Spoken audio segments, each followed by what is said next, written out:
It's a murder case in which KETV News Watch 7 had rare insight about the victim before she died. It's also been 20 years since it happened, and her killer has never been caught. Tonight in this KETV News Watch 7 exclusive, the new details which may finally bring a family some peace. I wish I'd have been there. I could have stopped it. Jerry Bennett thinks like most parents would. I know there must have been quite a struggle. Parents who've lost a child to murder. And Angela she was strong for her size. Angela is his daughter, Angela Gunderson. This is an old picture of her because she was killed 20 years ago. By whom, we don't know. But Jerry knows it's still tough to see this video. You know, to see the footage where they were bringing her body out in the body bag and stuff, that'd be hard for anybody. If it would shake anything loose, then I'd say, yeah, it should be seen. It's one of those cases where it seems like we're always just on the cusp of solving it. This cold case is now Omaha detective Nick Herford's case. You sit there and you flip through the pages, and there's so much good information that we have, and it's just like, why can't we, bring this together? Possibly because there's so much. Angela used drugs. She admitted stealing things to support that habit. And the 26-year-old had her own business. I'm Angela. We have the private dance company, and I'm doing the dancing. She told her friends she made $100 for a half-an-hour dance. In 1994, KETV News Watch 7's Frank Brown began investigating after Angela said she'd been the victim of a burglary and a carjacking. We got involved monitoring her lifestyle when it was apparent she was living in fear and needed help. What's next? Me and my daughter gonna get trapped? I've seen what these lowlifes will do. Regardless of the trouble that she got into, she didn't deserve to be murdered.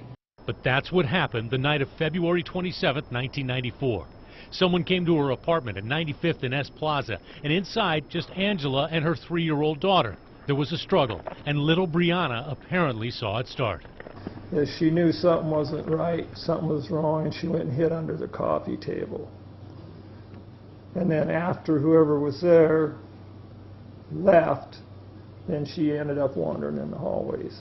A neighbor spotted Brianna, took her back to the apartment, and they found Angela's body. She'd been strangled, possibly with the cord from a vacuum cleaner. It's chilling to hear little Brianna's cries that night.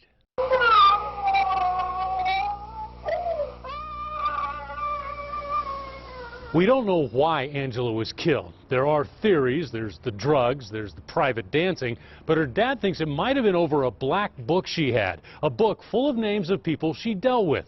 In fact, she was just about to meet with an FBI agent. I think she was going to roll over on some people and give them names as far as drugs and that kind of stuff. That's the indication I got. Angela was killed a day before that meeting was to happen. And while we don't know who killed her, during the past 20 years, there has been a constant in the investigation. The high probability that the woman possibly knew her attacker. We believe that the killer was known to her. I think our opinion has been always throughout the years that it's someone that she knew. And we may be getting closer to finding that someone. Police say they've received information based on new DNA testing.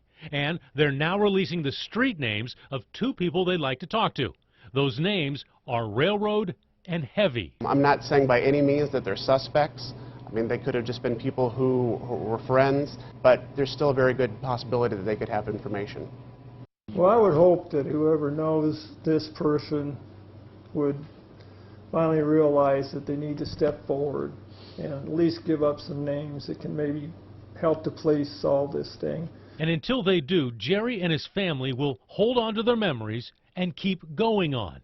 You see, Jerry says he's not out for vengeance, just justice. To stop him, they can't go back and fix what's done. Now, also news since Angela's murder is a much larger reward. It's now $25,000. All you have to do is contact Crime Stoppers. You can call, text, use the mobile app, or email. No matter which way you choose, you stay anonymous, but can still get that $25,000 in cash.